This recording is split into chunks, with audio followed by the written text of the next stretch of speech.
Flamengo cards এটা একটা app, খুব বেশি পুরানো অ্যাপ না, 3-4 মাস হয়েছে বয়স, না সরি 3-4 মাস না, 1-1.5 বছরের মতো হয়েছে বয়স।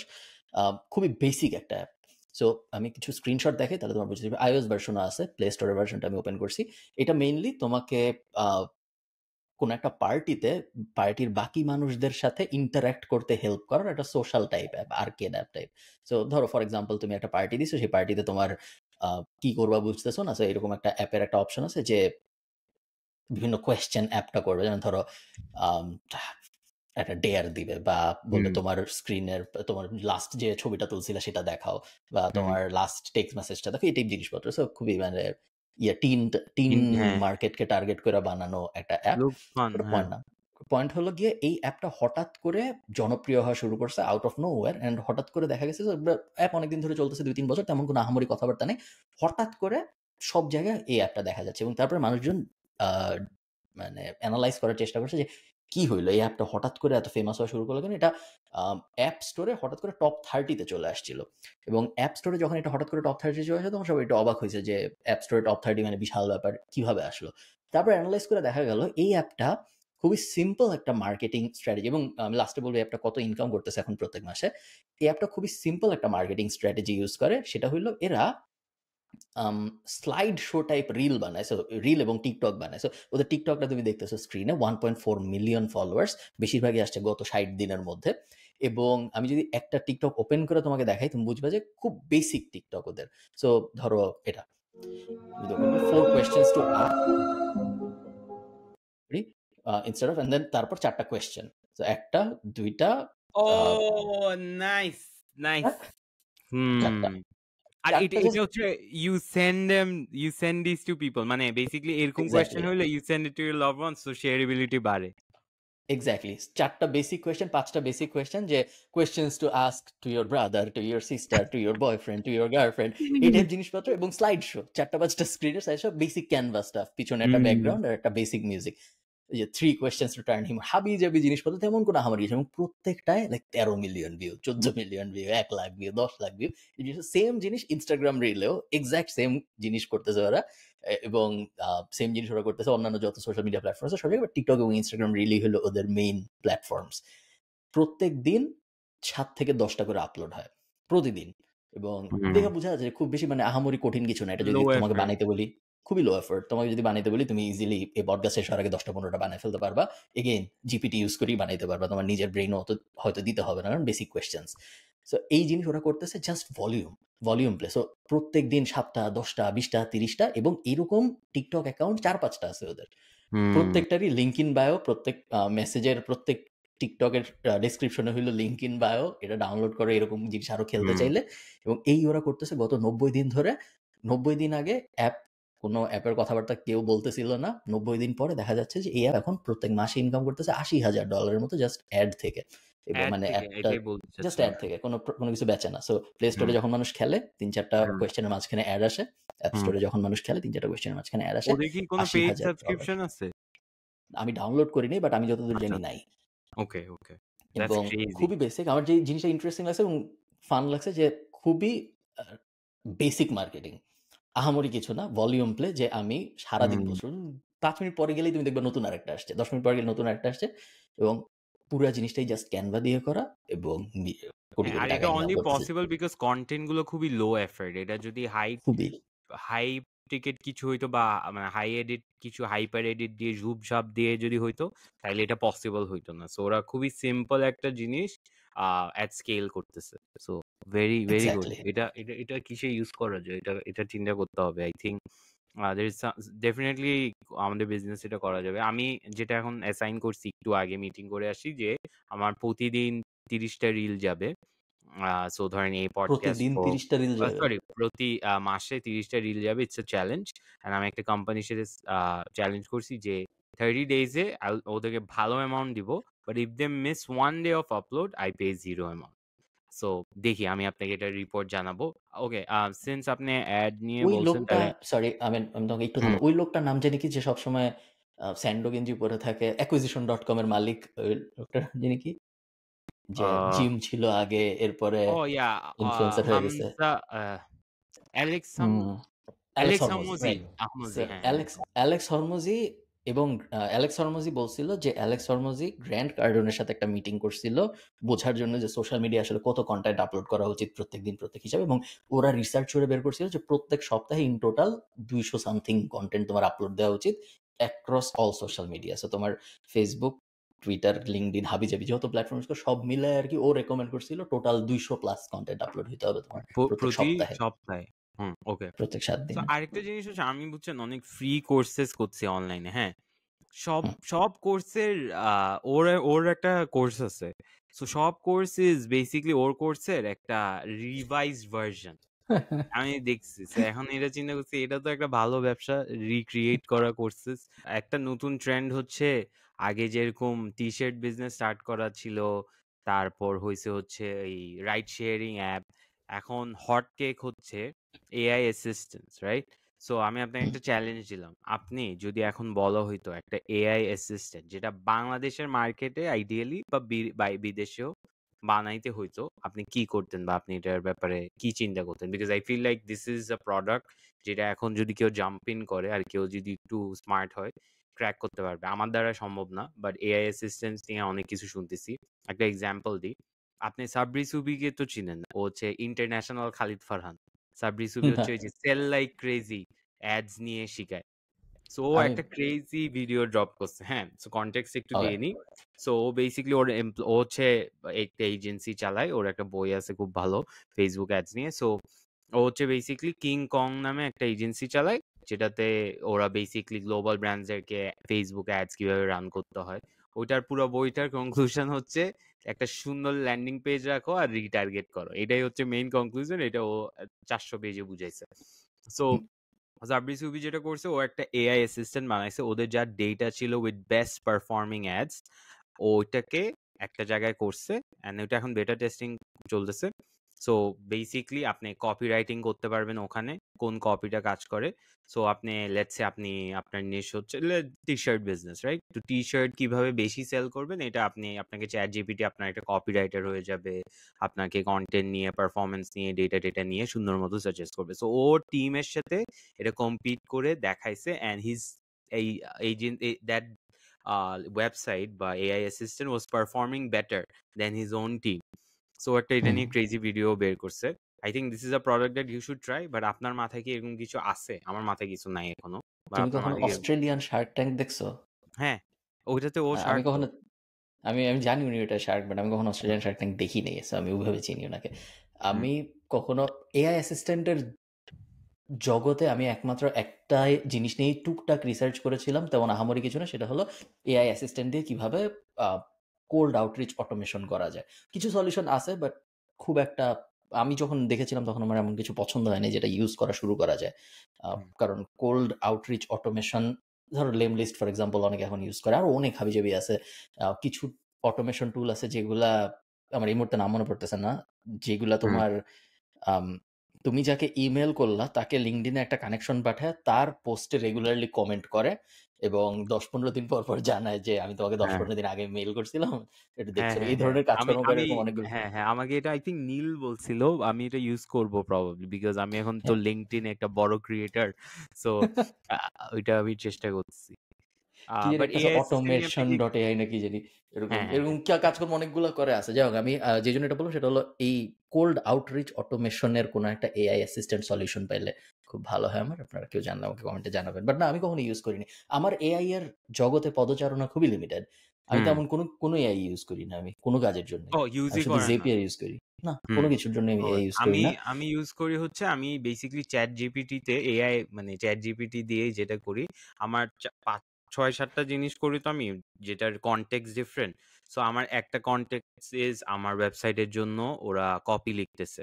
সো হুম, ওখানে আমার কোম্পানি নামে কনটেক্সটটা সেট করা। So every time I just go to that tab ও জানে কনটেক্সটটা কি। অ্যান্ড দেন ধরেন আমি ভিডিও এডিটিং নিয়ে কাজ করছি।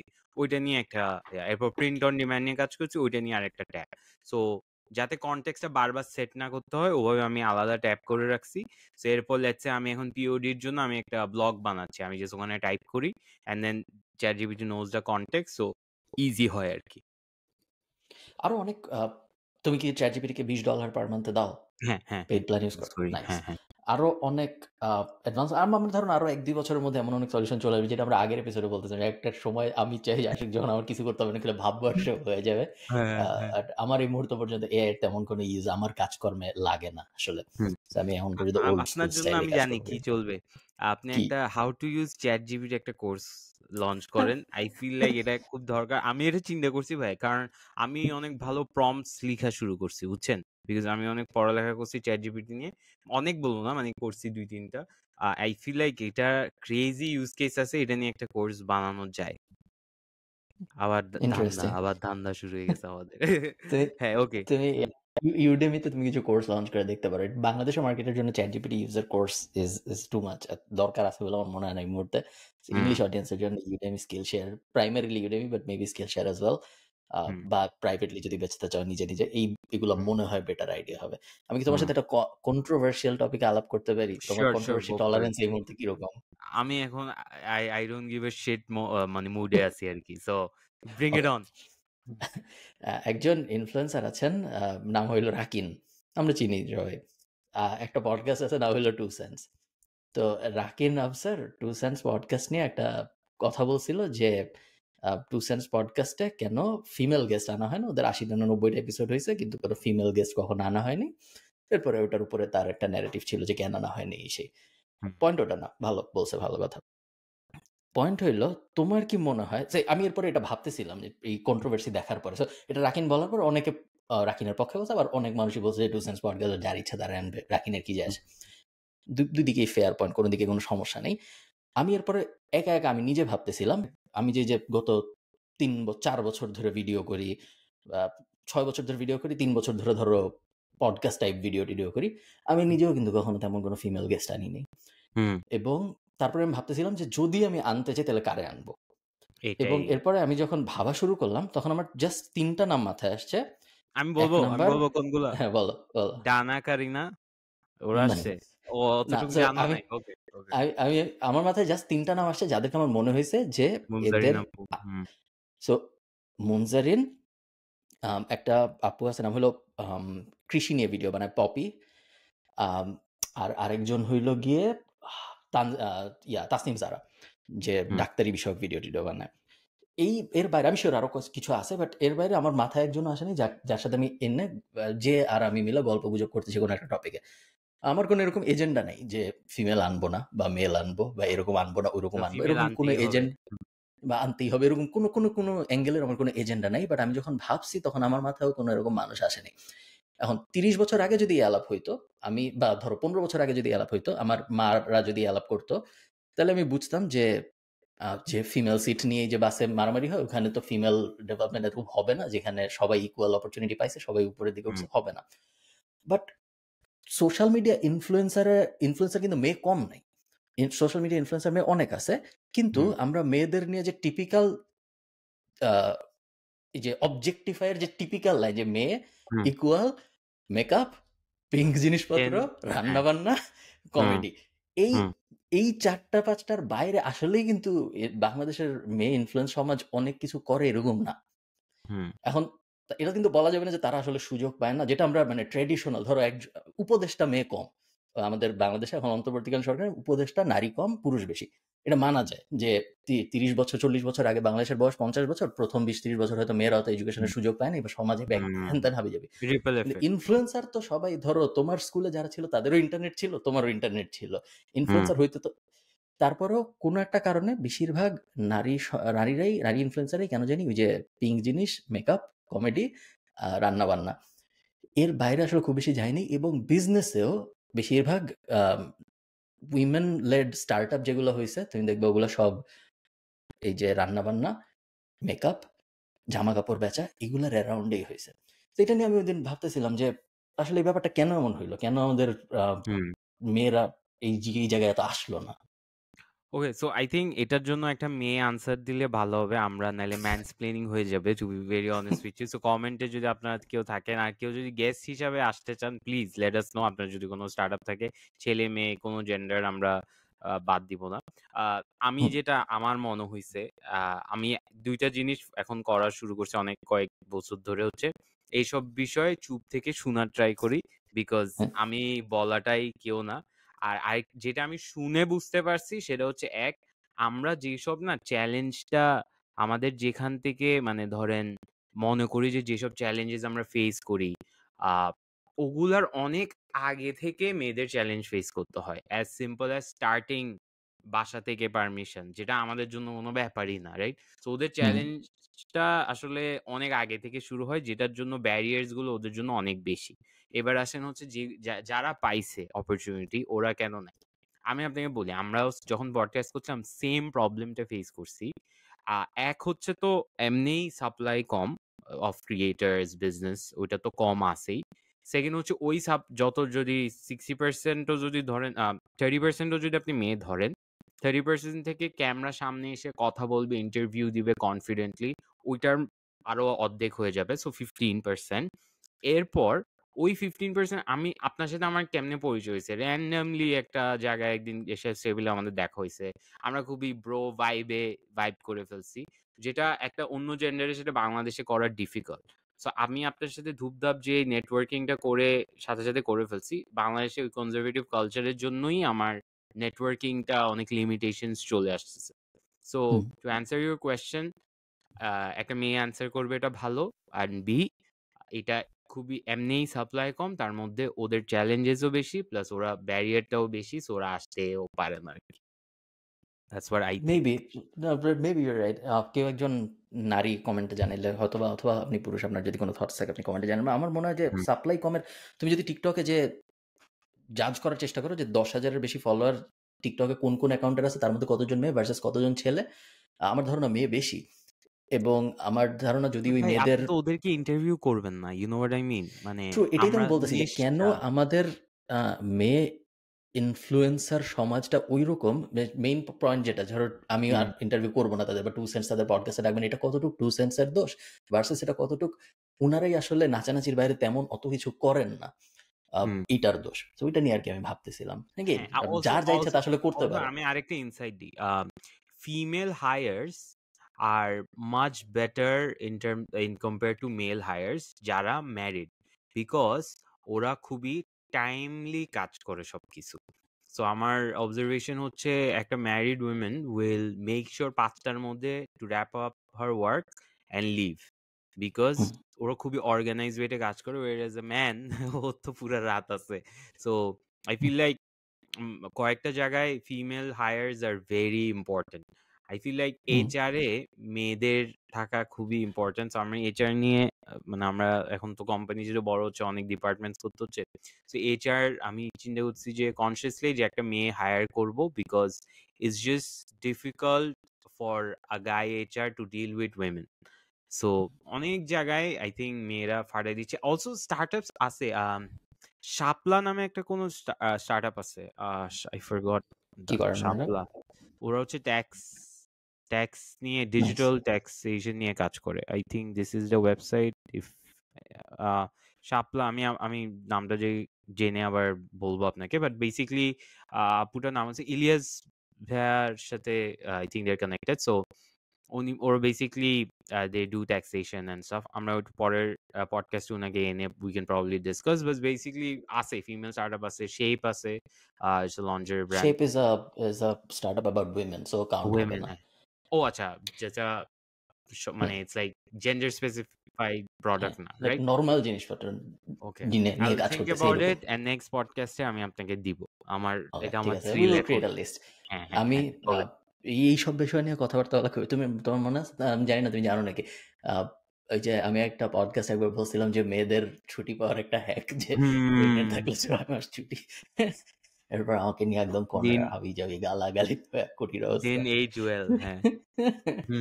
So, ওটা মেবি মেয়েদের এসব নিয়ে কথাবার্তা বলা স্টিল টু আর্লি, আরো কিছুদিন গেলে কথাবার্তা বললে ভালো হয়। ফিমেল একটা আমরা ডেডিকেটেড এপিসোড রাখবো, দরকার হলে মান্থলি রাখবো, if we find enough female entrepreneurs, and will try to promote it যখন আমাদের নিজেদের প্রমোশন হবে। So yeah, yes, okay, Cool, let's cool. Move on. Mister wonderful বলছিল যে কোনো একটা ইন্টারভিউতে বা অনেক জায়গায় উনি হয়তো বলছে যে উনার পোর্টফোলিওতে যত স্টার্টআপ আছে তার মধ্যে ফিমেল ফাউন্ডার সেগুলার পারফরমেন্স সবসময় সবচেয়ে ভালো, এবং উনি সবসময় ইনভেস্ট করার সময় চেষ্টা করে ফিমেল লেড বা ফিমেল ফাউন্ডেড স্টার্টআপে ইনভেস্ট বাট করতে, এটার কারণ ওগুলো পারফরমেন্স বেটার হয়। কনক্লুশনটা কি, যে ফিমেল ওরা কি বিকজ অফ দ্য প্রোডাক্ট নাকি অন্য কোনো কনক্লুশন দিছিল? বিকজ উনার হুম উনার উত্তর ছিল যে ফিমেলরা আর কি ওই যে তুমি যেটা বললা বেটার অর্গানাইজ, হুম টাইম ম্যানেজমেন্ট বেটার, অনেক কিছু বেটার করতে পারে কম্পেয়ার টু হুম তাদের মেল কাউন্টার পার্টস। আমি জানি না বাংলাদেশের জন্য ব্যাপারটা কতটুকু সত্য, ইন কে জানে। ইন জেনারেল ভাই ফিমেলরা জাস্ট মানে ওদের ইভেন উইথ ওয়ার্ক অনেক হাইজিন ফ্যাক্টর মেনটেন করে আমার কাছে মনে হয়েছে। অ্যাটেনশন টু ডিটেল একটু বেটার, ডিজাইন সেন্স একটু বেটার, টেস্ট ওভারঅল একটু বেটার আর কি। বিকজ আই ডোন্ট নো লজিকটা কি, বাট আমার কাছে এটা মনে হয়েছে আমার ছোট নলেজে। ওকে, লেটস মুভ অন। আপনি কি chess.com নিয়ে কি আমরা কথা বলছিলাম? আমার মনে নাই, I don't chess dot think com নিয়ে বলছি। আমরা অনেক আগে কথা বলছিলাম অন্য একটা পডকাস্টে, বেটার বিবির কোনো একটা, বাট আবার ও বলতে পারো, কোনো ওকে, সমস্যা নেই। না সো chess.com যারা জানেন না, chess.com 150 মিলিয়ন করতেছে, ইটস এ আমি বিলিয়ন তোমাকে ডলার। হুম, বলেন একটা বলেন। স্যাড কাহিনী বলবো, সরি তুমি চেস ডট কম কাহিনীটা শেষ করো তারপর বলতেছি। হ্যাঁ, আমি একটু জাস্ট কনটেক্সটে দিয়ে দিই। সো হ্যাঁ, chess.com ইজ বেসিক্যালি আপনি অনলাইনে ফ্রেন্ডের সাথে চেস খেলতে পারবেন, প্লাস আপনি আহ, শিখতেও পারবেন, সাবস্ক্রিপশন আছে।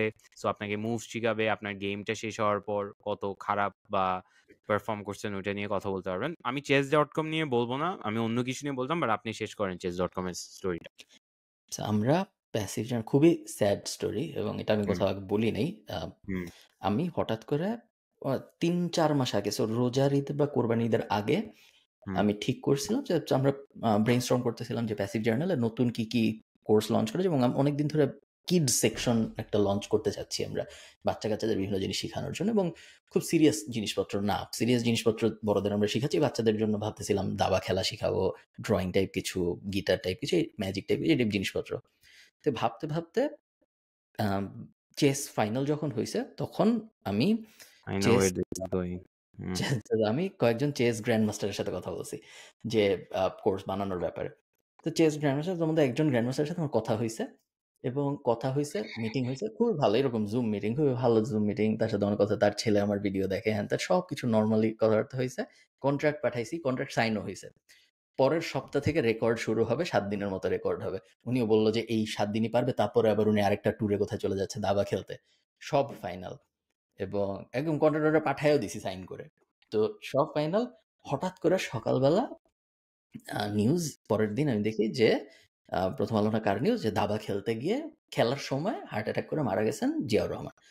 তো পুরো আমি শকড যে কিভাবে হলো, তার 3-4 দিন আগে আমার সাথে ওনার কথা হয়েছে, এবং তারপরে আমি সাথে সাথে হোয়াটসঅ্যাপ ওনাকে মেসেজ পাঠাইছি, মানে ওনার সাথে হোয়াটসঅ্যাপে কথা হচ্ছে ওনার আইডিতে, যে একটা নিউজ, আমি তখনও মনে হয় না যে সত্যি, মানে যে অসুস্থ হয়তো বা ফেক নিউজ তো অনেক হয়, অনেকেই আছে এরকম নিউজ আসে যে মারা গেছে, তারপর দেখা যায় আসলে কিছু হয়নি, তাও দেখা গেলো সত্যি, এবং তার কিছুদিন পর ওনার ছেলে আমাকে মেসেজ পাঠাইছে যে এরকম একটা জিনিস হওয়ার কথা ছিল বাট হইলো না, এই কারণ। আমি পুরাই শকড যে এটা কি হইলো। এবং এই সেম জিনিস আমার সাথে আরেকবার হয়েছে, আরেকজন মানুষ, ওনার নাম বলতেছি না যেহেতু ওনার সাথে কোনো আসলে ইয়ে টিয়ে ছিল, এমনি আর কি সোশ্যাল মিডিয়ায় উনি জনপ্রিয় গায়ক। তো উনি আমাকে ফ্রেন্ড রিকোয়েস্ট পাঠাইছে, এবং তারপরে আমি একসেপ্ট করছি, একসেপ্ট করার পর উনি আমাকে জিজ্ঞেস করছে উনি টিকটকে আমার ভিডিও অনেক দেখে টাকে, এখন টিকটকে কিভাবে গ্রো করা যায় এটা নিয়ে কথাবার্তা বলার জন্য। অবশ্যই তার 7 দিন পর দেখি উনি মারা গেছেন। জাস্ট এগেইন অদ্ভুত ঘটনা। আচ্ছা, উনি কি, I know this is a weird question, but উনি কি হিন্দু? আমি ঠিক শিওর না। আচ্ছা, বিকজ আমার সাথে এরকম একটা ক্রেজি জিনিস হয়েছে। এই সো পুরো হরর টাইপ এপিসোড হয়ে যাচ্ছে। হ্যাঁ, এগেইন কোনো, এরপরে আমি নিজেই কিছুদিন ভয় ছিলাম যে এরকম কি হচ্ছে আমার সাথে? এরকম আমার কেন হচ্ছে এনাদের আমার সাথে? সাথে কি হয়েছে আমি বলি।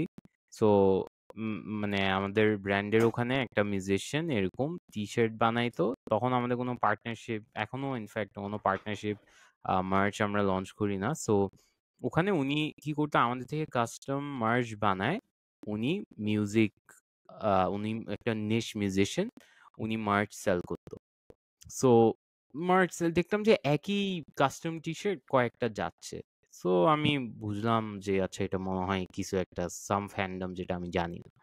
সো হচ্ছে। তারপরে আমাকে আমার এমপ্লয়ি একজন বলছে যে ভাই এরকম একজন পার্টনারশিপ করতে চাচ্ছে। আমি বলছি আমরা এখন পার্টনারশিপ করতেছি না। বলছে তাও একটু কথা বলে দেন। আমি বলছি আচ্ছা বলবো, ঠিক আছে, সমস্যা নেই, আপনার কথা বলছে। আমি বলছি আচ্ছা ঠিক আছে। কাট two I see a headline যে some musician dies randomly and ও মিউজিশিয়ানটার নাম ছিল। সো আমি বলছি আচ্ছা ঠিক আছে, ইটস স্যাড, একটা মিউজিশিয়ান টাকা নিয়ে স্ট্রাগল করতেছিল এরকম নিউজ।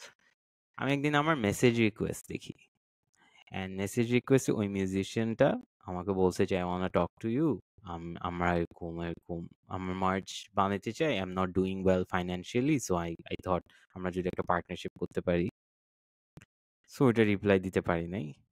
ওয়ার্স পার্ট, উনার একটা মার্চ বানানো আছে যেটা এখনো মানে ওটা যে রয়ে গেছে আর কি, যেটা এখনো আনসোল্ড। সো এটা খুবই I understand how you feel, মানে যে এটা কতটা অদ্ভুত অদ্ভুত ট্রমাটাইজিং। এটা আমি আপনাদের যেহেতু এই কথা চলে আসলো, আমি সবাইকে এটাই আরেকবার রিমাইন্ডার দিব যে ইউ নেভার নো কার সাথে আপনার কখন শেষ কথা। কখন যেমন শেষ হইতে দেখা পারে যে হয়। এটা আমাদের শেষ পডকাস্ট, আবার হইতে পারে এটা আমার আল্লাহ লাস্ট মাফ ভিডিও, করুক। আপনার হ্যাঁ আল্লাহ মাফ করে হুম আপনার সাথে আমাদের দেখা হবে না, এরকম হুম যে কোনো কিছু যে কারোর সাথে হয়ে যাবে। So, যখনই আপনি যার সাথে কথা বলতেছেন এটা একটু মাথায় রাখেন হ্যাঁ যে হইতে পারে এটা আপনার তার সাথে শেষ হ্যাঁ কথা। খুবই মাফ অদ্ভুত করে দিন। দুনিয়া।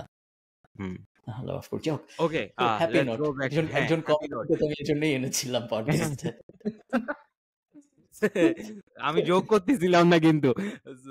সো বেসিক্যালি সো এটা গেল তো chess.com, আপনি এটা নিয়ে বলছিলেন, বাট আমার এই জন্য মাথায় ছিল তাই আমি একটু আরেকটা অ্যাঙ্গেল বের করছি। সো ম্যাগনাসকে তো চিনেন right, the number hmm 1 chess hmm player. He has a startup, did you know? So আপনি না, যদি প্লে ম্যাগনাসে যান, আমি একটু শেয়ার ম্যাগনাস করি। সো ওর দুইটা আছে actually startup, and I think একটা has raise a lot of money. So এখানে ম্যাগনাস চেস চেস একাডেমি, এখান একাডেমি। থেকে হ্যাঁ এখান থেকে ইউ ক্যান প্লে ওর নামে স্টার্টআপটা, অ্যান্ড দেন দের ইজ আরেকটা হচ্ছে where is the startup play Magnus, আর একটা হচ্ছে ফ্যান্টাসি চেস। ফ্যান্টাসি চেস হচ্ছে ওর আরেকটা কোম্পানি যেটাতে I think he ওনস about 60%. So this is also doing very well. Chess.com actually wanted to buy the shares, but এখনো পারছে নাকি আমি শিওর না। সো এখান থেকে $15 যেটা পার মান্থ হুম ম্যাগনাস, প্লে ম্যাগনাসের। এবং প্লে ম্যাগনাসে যদি আপনি $15 পার মান্থ দেন তাহলে আপনি হ্যাঁ কি পাবেন? তাহলে আপনি পাবেন হইল 20 চেস বিষয়ক training.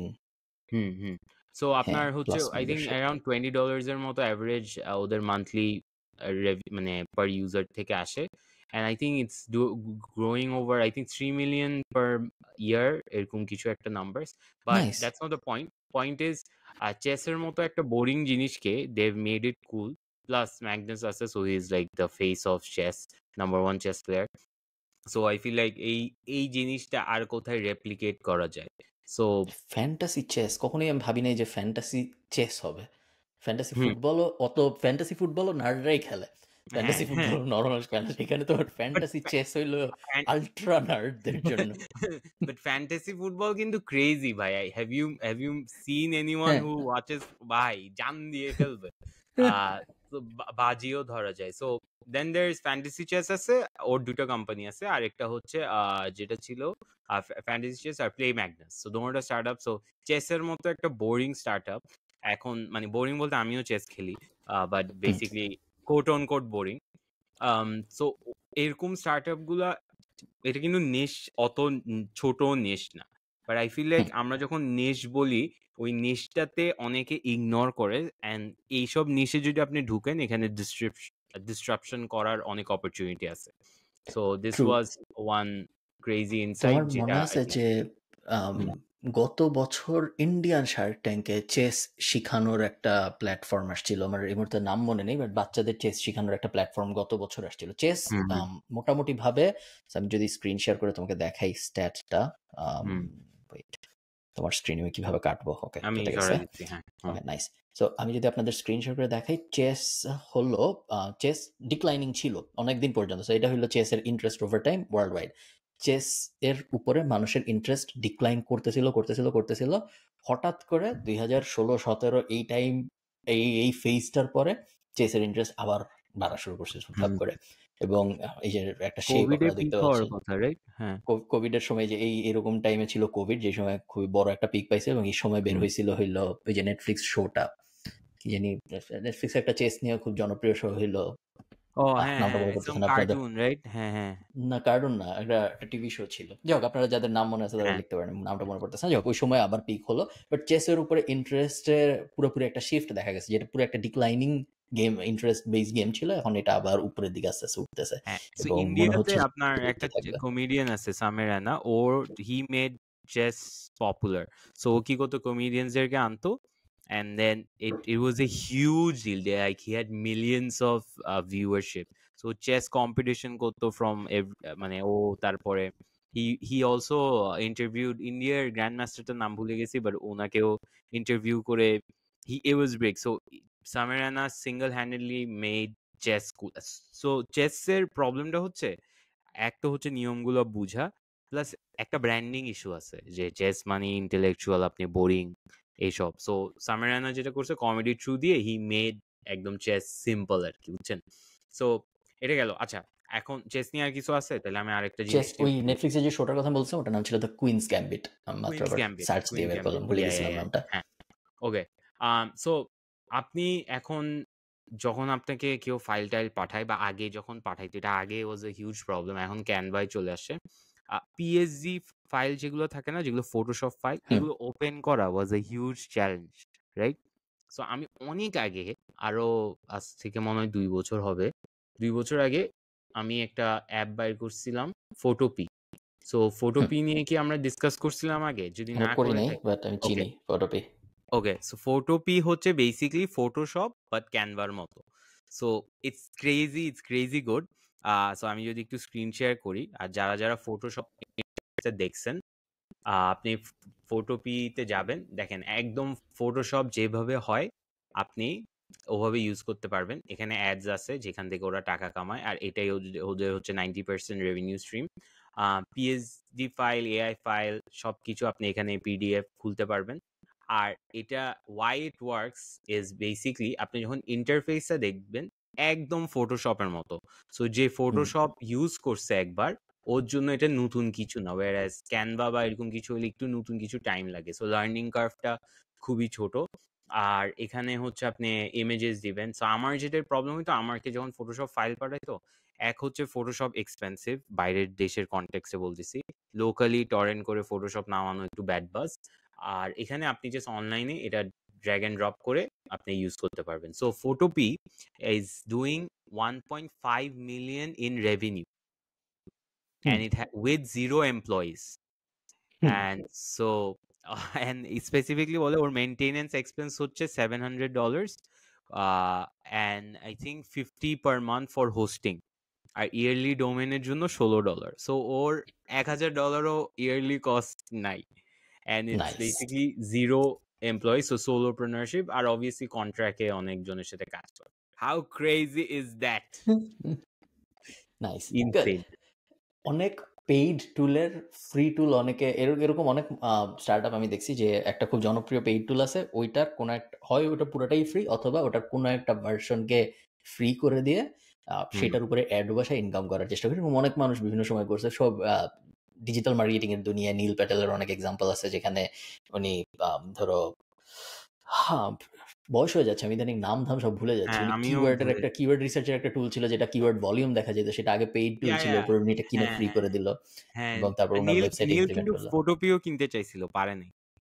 Neil I think 9 bar attempt করছে, এভরি আদার মান্থ নাকি ওকে কিনতে চাইতো, বাট ও বেচবে না। তুমি কখনো তুমি যেহেতু বড় লোক, সো তুমি অনেক ব্যাংক স্টেটমেন্ট দেখো, ব্যাংক স্টেটমেন্টের একটা খুব বড় সমস্যা হইলো, ব্যাংক, এটা আমার এমনি র্যান্ডমলি মাথায় আসলো যখন তুমি ফটোপি দেখাচ্ছিল, ব্যাংক স্টেটমেন্টের একটা বড় সমস্যা হলো ব্যাংক স্টেটমেন্ট পিডিএফ এ থাকে।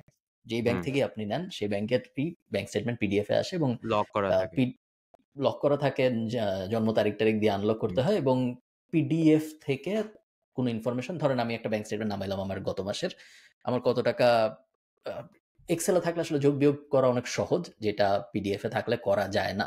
এবং এই কারণে কিছু স্টার্টআপ আছে যাদের সোল পারপাসই হলো ব্যাংক স্টেটমেন্টকে পিডিএফ থেকে এক্সেলে কনভার্ট করা। যেরকম এই যে তুমি যদি এটা দেখো bankstatementconverter.com, ওদের বিজনেসটাই হইলো ওরা, তুমি এখানে ব্যাংক স্টেটমেন্ট দিবা, ওরা পিডিএফটাকে এক্সেলে কনভার্ট করে দিবে, এবং তুমি প্রত্যেক 24 ঘন্টায় 1 পেজের স্টেটমেন্ট হলে ফ্রি, যদি 5 পেজ হয় তাহলে রেজিস্ট্রেশন করলে ফ্রি, এবং যদি তুমি ওদের কোনো একটা প্রাইসিং প্ল্যান কিনো তাহলে $30 পার মান্থে 400 পেজ ফ্রি। এবং আমি চিনি, আমি এই ফাউন্ডারকে টুইটারে দেখি, ও রেগুলারলি ওর ইনকাম শেয়ার করে যে গত হুম। মাসে ব্যাংক স্টেটমেন্ট থেকে এত ইনকাম হয়েছে, অত ইনকাম হয়েছে। প্রতি মাসে ৭,০০০, ৮,০০০, $৯,০০০ এরকম ইনকাম হয়। Just wow! এই bank and statement zero convert করে করে। সোলোপ্রেনারশিপ, কোন এমপ্লয়ি-টেমপ্লয়ি 100% রাখে না। জিরো এমপ্লয়ি, হ্যাঁ, ওর হ্যাঁ, নিজেরও মনে তেমন কিছু করা লাগে না। জাস্ট এই হ্যাঁ। ডোমেইন হোস্টিং ফি এবং গুড বিজনেস। ভাই $7,000-10,000 ইনকাম ফানিয়েস্ট হচ্ছে। জিনিস আপনি এটা বলছেন। আমার ঈদের সময় আমার সামথিং হ্যাপেন্ড ওয়্যার আমি ব্যাংকের সাথে আমি এই ঈদের সময়। সো আমি তখন ঈদের সময় তো ফ্রি টাইম, সো আমি সব হিসাব নিয়ে বসতেছি। মনে আছে আপনাকে বলছিলাম যে ওই অডিট নিয়ে। আর সো এটা ছিল তখন আমার পিডিএফ আমি পিডিএফ থেকে এক্সেল কনভার্ট করতে পারতেছি না। ব্যাংক থেকে এক্সেল দেয় না। আমি ৮ টা না ৯ টা অ্যাকাউন্ট করে এরকম এই যে ডেইলি লিমিট থাকে তো, আমি সবগুলাতে আপলোড করে এক্সেলে নিছি। এররও হয় কিন্তু, এররও হয়। সব কনভার্ট হয় না। আর বাংলাদেশী পিডিএফ গুলো একটু উইয়ার্ড ভাবে স্ট্রাকচার্ড। সো টুইটার ব্রাজিলে ব্যান হয়ে গেছে। ব্রাজিল ছিল ওকে। 5th largest digital market. So 5th largest market, যেখান থেকে 5th সবচেয়ে বেশি ডিজিটাল ইউজার আসতো। হুম, এরকম ছিল ব্রাজিলের মানে ব্রাজিলের জনসংখ্যা অনেক। এবং যেটা কাহিনী শুরু যেটা সেটা হলো ব্রাজিলের যে ফার রাইট মানুষজন, প্রত্যেক হুম, দেশেই ফার রাইট, প্রত্যেক দেশের পলিটিক্যাল স্পেকট্রাম হইলো লেফটে অনেক মানুষ থাকে, রাইটে অনেক মানুষ থাকে। একদল বলে অ্যাবর্শন ভালো, একদল বলে অ্যাবর্শন খারাপ, হাবি-জাবি। এবং যেসব সোশ্যাল মিডিয়া তাদের বেশিরভাগই এতদিন পর্যন্ত তেমন কিছু পাবলিকলি বলতো না, বাট ইলন মাস্ক টুইটার কেনার পরে থেকে ও ফার রাইটদের সাথে বেশি অ্যালাইন করে। হুম, এবং ওর ফিলোসফি হইলো যে ফার রাইটরাও যা ইচ্ছা বলতে পারবে, বিকজ ফ্রিডম অফ স্পিচের পছন্দ ইলন মাস্কের ফ্রিডম অফ স্পিচ। হুম, তো এই ব্রাজিলে ফার রাইট পলিটিক্যাল পার্টি যারা ছিল তাদের কিছু অ্যাকাউন্ট ছিল, যে অ্যাকাউন্টগুলো ব্রাজিল সরকার টুইটারকে ব্যান করতে বলছিল। ফার্স্টে হুম, পোস্ট ডিলিট করতে বলছিল, পরে ব্যান করতে বলছিল। দুইটার কোনোটাই এক্স করে নাই। এবং না করার পরে লিগাল, সো ব্রাজিল সরকার টুইটারের বিরুদ্ধে মামলা-টামলা এসব করার পরে মানে তেমন কিছু হয় নাই।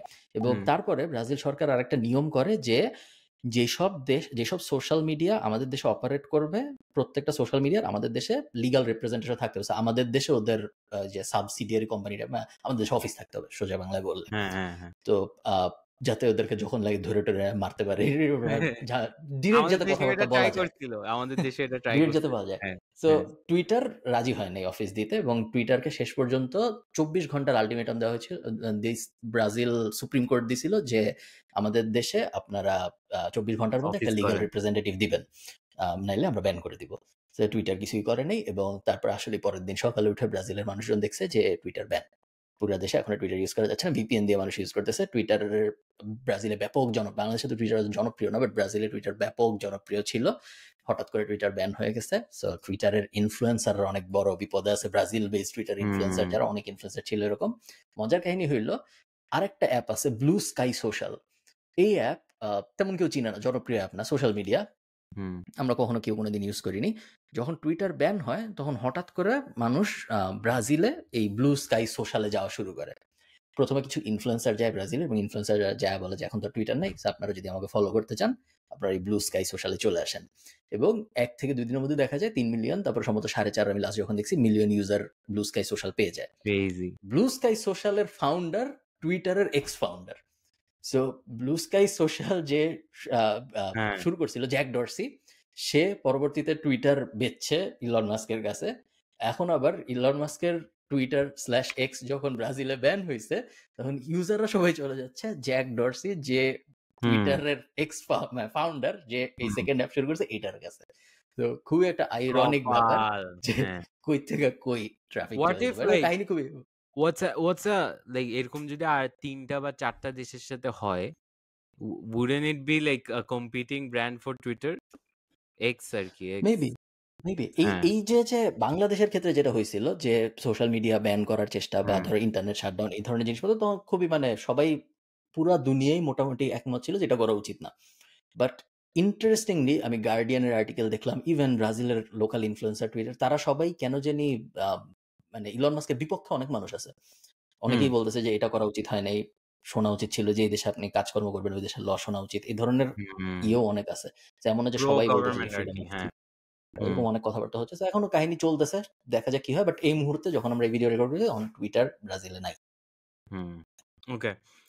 সো এখন কামিং ব্যাক টু আ আমি যেহেতু এভরি এপিসোডে বাংলাদেশ নিয়ে অনেক কথা বলি। সো হুম, একটা একটা গ্যাপ যেটা আমি নোটিস করছি সেটা হচ্ছে সো ইন্ডিয়াতে বোট আছে, রাইট?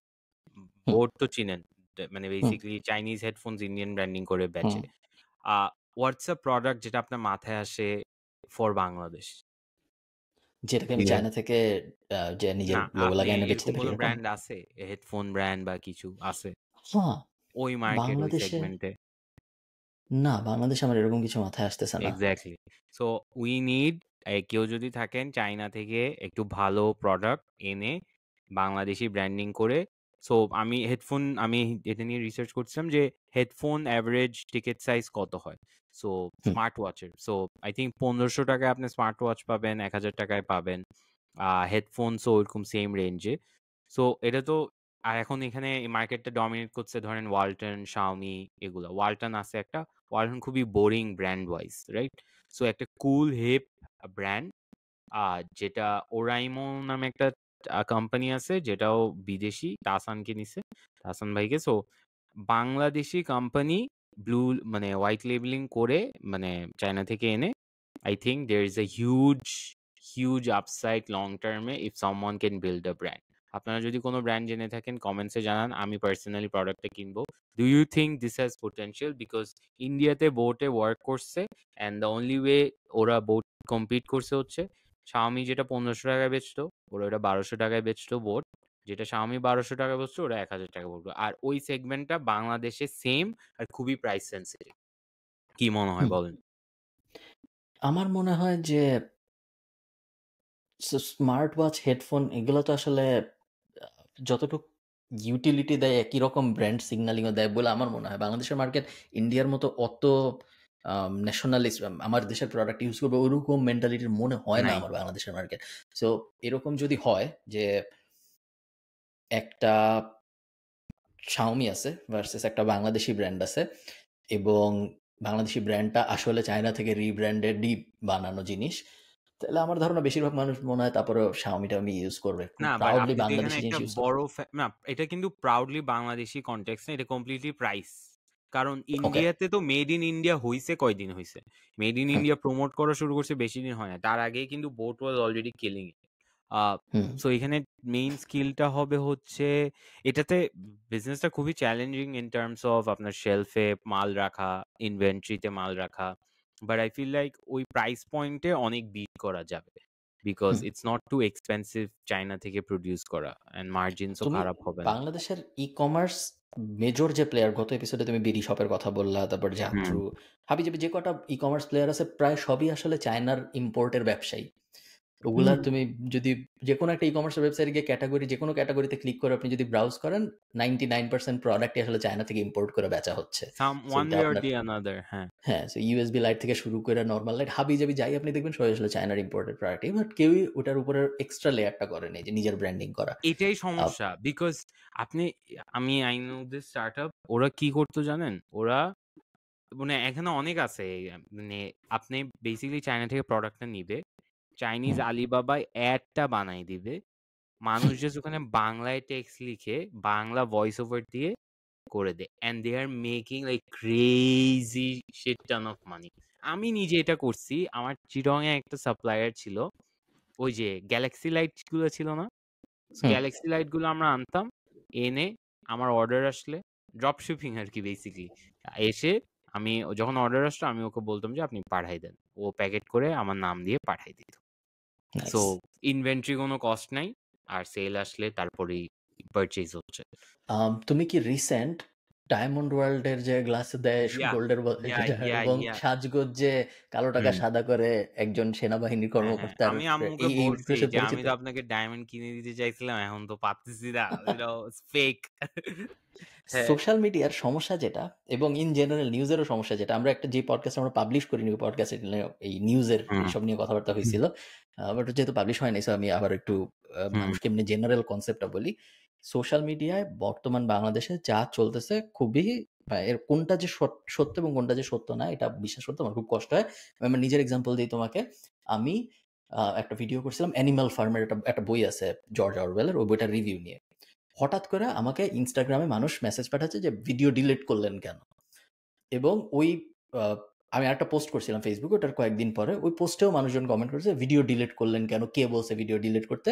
অ্যানিমাল ফার্মের ভিডিওটা ডিলিট করা উচিত হয় নাই।" ভিডিও কিন্তু ডিলিট করি নাই। ভিডিও ইউটিউবেও আছে, ফেসবুকেও আছে, সব স্বাভাবিক। কিছুই হয় নাই। কোনো এক ফেসবুক পোস্টে বলছে যে আমি ভিডিও ডিলিট করেছি। ওই ফেসবুক পোস্ট আরো 20-30 জন শেয়ার দিছে। সেই 20-30 জনের শেয়ার থেকে ওইটা হয়ে গেছে হইলো প্রমাণ যে এটা ওই যে ওই ফেসবুক পোস্টটা হয়ে গেছে এখন এটা প্রমাণ যে আসলে কিন্তু কিছু ইডিয়ট, আমি নিজেই অবাক যে। এবং তারপর আজকে আমি একজনকে লিঙ্কও দিছি যে ভাই এই যে লিঙ্ক আপনি দেখেন, ফেসবুকেই দিছি যে ফেসবুকে ভিডিওটা এখনো আছে। তারপর উনি তারপর কি বলছে যে ও না কমেন্ট করছে যে ও ডিলিট করছে নাকি এটা দেখেন। না, তারপর উনি বলছে যে আমি দুইজনকে কমেন্টে এটা বলছি যে ভাই ডিলেট আসলে হয় নাই। তো এই যে জন্য আমি এটা বললাম, এটার মেইন প্রেমিসটা হলো এটা যে এই মুহূর্তে ফেসবুকে কোন ইনফরমেশন সত্যি এবং কোন ইনফরমেশন সত্যি না বোঝার আসলে কোনো উপায় নেই। কে ইভেন নিউজ সোর্সে যখন কোনো নিউজ করতেছে তখন কতটুকু উদ্দেশ্য প্রণোদিত নিউজ, কতটুকু ভার্সেস রিয়েল নিউজ, এটা আসলে আমার পক্ষে বিশ্বাস করতে কষ্ট হয়। আমি জানি যে যখন এই যে কুকুরের মাংস দিল কাচ্চির দোকানটা 7-8 মাস আগে বা 1 বছর আগে এরকম একটা নিউজ ছড়ায় গেল যে কাচ্চি ভাই না কে জানি কুকুরের মাংস বেচে। সুলতান বিশাল সুলতান জাইন কুকুরের মাংস, এবং তারপর দেখা গেল আসলে এরকম কিছুই ছিল না। তো নরমাল ঘটনা ছিল। তো সাজগোজ কালো টাকা সাদা করে। সাজগোজ থেকে তো আপনারা আমাকে দেখে বুঝতে পারতেছেন আমি কিছু কিনি না। সাজগোজ থেকে আমার কিছু কেনা সম্ভব না। আমার সাথে কোনো দরকার। লেনদেন নাই তাদের। দরকারও নেই আমার। তো সাজগোজ সেকোয়া ক্যাপিটাল ইনভেস্টের একটা কোম্পানি সাজগোজ। সেকোয়া ক্যাপিটাল আরো অনেক কোম্পানিতে ইনভেস্ট করছে। বাংলাদেশে ফ্যাব্রি 10 ইয়ার্স লাইফ গুলা ও আই করছে। থিংক সাজগোজের somewhere রিলেটেড। ফ্যাব্রি লাইফ হচ্ছে one of the okay. best companies। হ্যাঁ। সো ফ্যাব্রি লাইফ, সাজগোজ, এই সেকোয়া ক্যাপিটাল হইল বাংলাদেশে 10 মিনিটস গুলো ইনভেস্ট করছে। ইন্টারন্যাশনালি পৃথিবীর সবচেয়ে জনপ্রিয় ইনভেস্টমেন্ট ফার্মগুলোর একটা, সাউথ এশিয়ার ড্রিম খুবই আরকি জনপ্রিয়। সবার। হ্যাঁ। ভয়ঙ্কর ড্রিম। তারা রেডিট, ইউটিউব, উবার, এয়ারবিএনবি, যত বড় হাবিজাবি যেটাই কোম্পানি আছে। হ্যাঁ। সবকিছুতে ওরা ইনভেস্ট করছে এবং খুবই যত্ন করে তারা ইয়েটিয়া করে যে ডিউ ডিলিজেন্স করে টরে ইনভেস্ট করে। আমার কাছে এটা বিশ্বাসযোগ্য মনে হয় না যে হঠাৎ করে সেকোয়া ক্যাপিটাল হইতে পারে, হয়তো হইতে পারে, বাট একজনের কালো টাকা সাদা করার সুযোগ হিসেবে একটা কোম্পানি চলতেছে, এটা আমার কাছে কেমন জানি একটু বিশ্বাস করতে কষ্ট। আমার যত মানে আমি যখন আপনি কিন্তু ভুলভাবে ফ্রেম করতেছেন সেন্টেন্সটা। আপনি বলতেছেন যে সাজগোজ দিয়ে হয়তো না, বাট কোম্পানি হ্যাঁ তো কালো টাকা সাদা করতেই পারে। মানে কোম্পানি তো ওরকম যে অনেক কেউ যে আছে। কারো কিছু করতে পারে। আমার মনে হ্যাঁ। হয় যে সেকোয়া ক্যাপিটাল ব্যাকড একটা কোম্পানির কালো টাকা সাদা করার ফ্রন্ট হিসেবে ইউজ হওয়ার চান্স বেশ কম। এবং আমাকে যদি এখন জিজ্ঞেস করা হয় যে করতেছে নাকি করতেছে না, আহ, আমার মন বলতে চায় যে মনে হয় করতেছে না। এবং একটা নিউজ মানে এমন একজন সাবেক কর্মকর্তা বলেছেন এভাবে যে নিউজটা করা হয়, আমার ধারণা এর আমি ঠিক এটা শিওর কোনো না সত্যি নাকি। বেসিস এবং আমার নাই। খুবই খারাপ লাগে যখন আমি দেখি যে একটা বিজনেস সাফার করে এরকম জিনিসপত্র দেখে। যেমন সেটা আমার হ্যাঁ। ওই কাচ্চি ভাইটাই যখন হয়েছিল তখনও লাগছিল, এখনো আমার সাজগোজ দেখে লাগতেছে। যদিও তারা বিলিয়ন বিলিয়ন ডলার কোম্পানি, তাদের আমাদের খারাপ লাগে ভালো লাগে কিছু যায় আসে না। বাট আমি জাস্ট আপনাদের এটা বলতেছি যে সত্য নাও হইতে পারে। আপনারা যা দেখেন সব হুম, একই সাথে ডায়মন্ড ওয়ার্ল্ড, এটাও আমি প্রথম দিন তো শুনছিলাম যে কাচ ডায়মন্ড, এখন হুম। শুনতেছি যে তাদের 2-3 কোম্পানির কি দ্বন্দ্ব ছিল, এই কারণে এক কোম্পানির আবার একটা নিউজ পেপার আছে সে ওইভাবে ছাপায়। হুম। আমি এখন সোশ্যাল মিডিয়ায় কিছুই বিশ্বাস করি না। এটা কিছু হইলো গিয়ে আমার তো এন্ড পয়েন্ট। এটার জন্য একটা স্টার্টআপ যে ভেরিফাই মাই নিউজ ওয়্যার আপনি ইয়েস। ওখানে ওখানে যেটা এটার আরেকটা ইন্টারেস্টিং ফ্যাক্ট বলে। হ্যাঁ, আপনি একটা নিউজ দেখছেন যে সাজগোজ স্ক্যাম বা ডায়মন্ড ওয়ার্ল্ড এর গ্লাস পাওয়া গেছে। এরপর আপনি আর কিছু জানেন না। আপনি হুম, কিন্তু কিছু আর এটা নিয়ে ফলো আপও করবেন না। এরপর যদি হুম, আপনার ফিডে আসে এটার ভেরিফাইড নিউজ তাহলে আপনি জানতে পারবেন। So right. What if like একটা ভেরিফাইড নিউজ প্ল্যাটফর্ম থাকে এন্ড দেন আপনাকে ফলো আপ করে ইমেইলের থ্রু দিয়ে যে ভাই এটা কিন্তু scam. I think this should work. তাই না?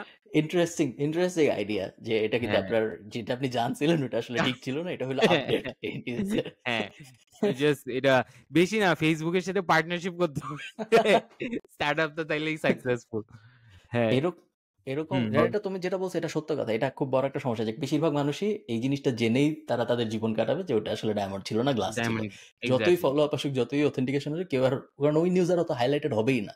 ফার্স্ট টাইম হ্যাঁ। নিউজটার মতো ওই নিউজটা অত মজার পজিটিভ না। নিউজ কখনো হাইলাইট হয় না। আর এইজন্যই আপনি আমি নিজেই সোশ্যাল তো পড়তে মিডিয়াতে যাব না। হ্যাঁ, আপনি নিউজ ইজ বেসিক্যালি ওই দিনে সবচাইতে বাজে নিউজ কি? আচ্ছা ঠিক আছে, আজকে একটা লো ডে যাচ্ছে, আজকে ডায়মন্ড ওয়ার্ল্ডকে ধুই।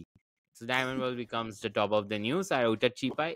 সো আমি এভরি টাইম আমি দেখি যে মানে ন্যাশনাল লেভেলে কোনো কন্ট্রোভার্সি চলতেছে, মাই ফার্স্ট ইনস্টিং ইজ আচ্ছা ভিতরে কিছু একটা হচ্ছে যেটা is being overshadowed. Okay, let's go. 2022 সালে বাংলাদেশ বিটিভিকে $980 মিলিয়ন দিছিল।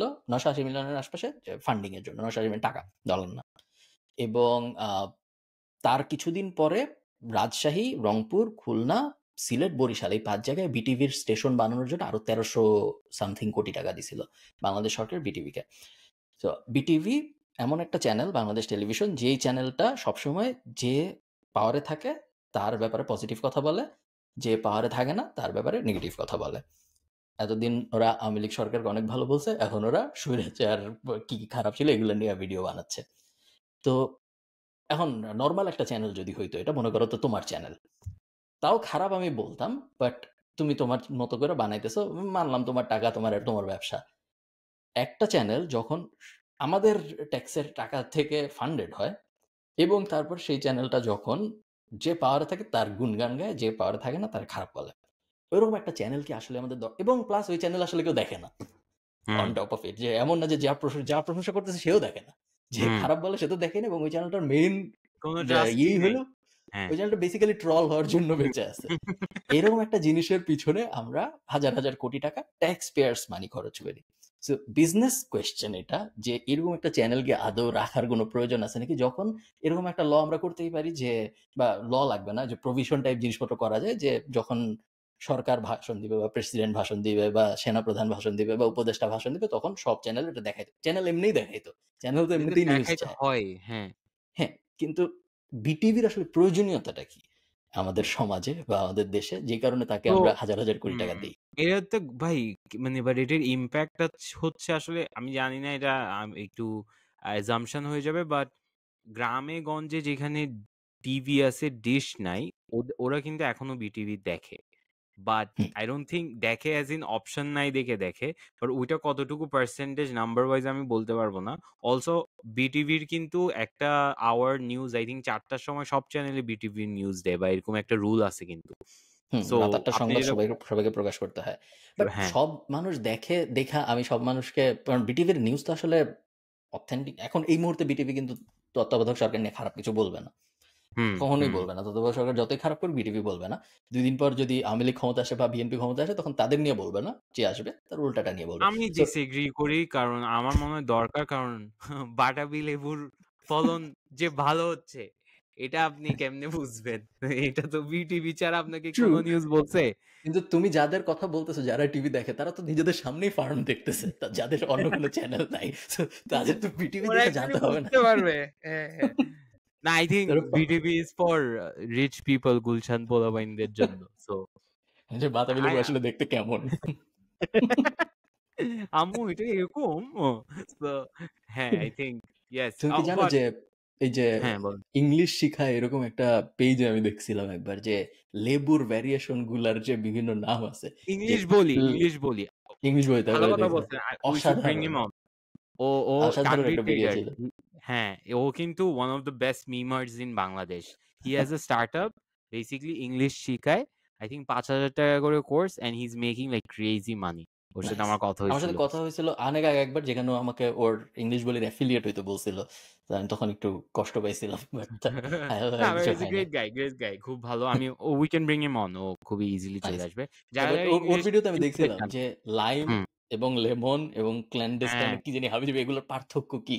হুম। সেটা আমি ওখানে দেখতাম, তার আগে আমি জানতাম না যে সবুজটা আচ্ছা, কি, হলুদটা কি। আজকে তো ১ ঘন্টা পার হয়ে গেছে। সো আমি দেখাইলাম না। বাট ওর একটা ক্রেজি স্টার্টআপ আছে। নেক্সট ওকে, পডকাস্টে বলব। ওকে গাইস, ঠিক আছে। Like, share, subscribe to Khalid Farhan, tata, better BBA. Bye bye. Okay. Tata.